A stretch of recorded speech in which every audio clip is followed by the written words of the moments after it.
C'est donc officiel, Nicolas, la rémunération du livret A et du livret de développement durable va passer de 2,25 à 1,75 le 1er février. Voilà, le taux aurait dû tomber à 1,5%, mais le gouvernement vient de reprendre la main, de politiser à nouveau la fixation du livret A, d'accorder un coup de pouce d'un quart de point au motif qu'il faut préserver le pouvoir d'achat, et donc le nouveau taux, ce sera 1,75%. Je rappelle que le taux du livret A, en théorie, c'est un simple calcul qui est un mix entre le taux d'emprunt de la France et le taux d'inflation hors tabac, qui sont des chiffres en baisse actuellement.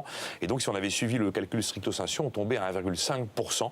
À l'origine, d'ailleurs, Bercy ne voulait pas qu'on aille sous les 2%, un petit peu symbolique. Christian Noyer, en tout cas, nous annonce qu'il y aura peut-être une prochaine baisse du livret A à l'avenir. Ça peut intervenir à compter du mois de mai ou du mois d'août. On est dans cet éternel mélange des genres entre le politique et l'économique, mais on en a pris l'habitude maintenant. Alors, Nicolas, on a envie de savoir si à 1,75, le livret A reste un placement intéressant. Ça devient un petit peu limite. À 1,75%, le livret rapporte encore plus que l'inflation. Il dépasse encore l'inflation. Mais s'il y avait un regain d'inflation un peu soudain, il y a de grandes chances que votre livret ne vous rapporte plus de l'argent et commence à vous coûter de l'argent. Objectivement, à 1,75%, le livret A n'est pas un placement en or, mais il a toujours ces deux éternels atouts qui sont qu'il est totalement défiscalisé, zéro impôt et totalement sécurisé par l'État. Il y a zéro risque. Je rappelle quand même que dans le budget 2013, on a très sensiblement alourdi la fiscalité du capital, qu'on l'a aligné sur la fiscalité du travail, auquel il faut rajouter 15,5% de prélèvements sociaux.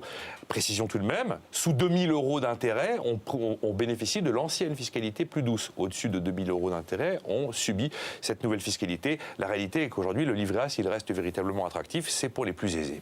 Alors Nicolas, pourquoi le gouvernement veut freiner la baisse du taux du livret A? Pour deux raisons. La première, c'est qu'il a besoin de l'épargne des Français. Le livret A, c'est pas tellement politiquement correct de le dire, mais est peu ou prou en train de faire le job de Dexia, la banque en faillite, et il va largement servir à financer les collectivités locales.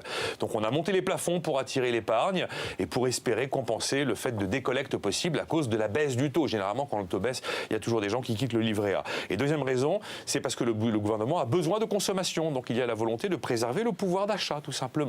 Le gouvernement a fait un pari très audacieux, c'est que les Français, pour préserver leur pouvoir d'achat attaqué par les impôts et attaqué par la récession, allaient puiser dans leur épargne. En tout cas, c'est officiel, si vous en doutiez, n'en doutez plus. Le livret A, c'est bien un emprunt d'État facultatif, perpétuel et à taux variable.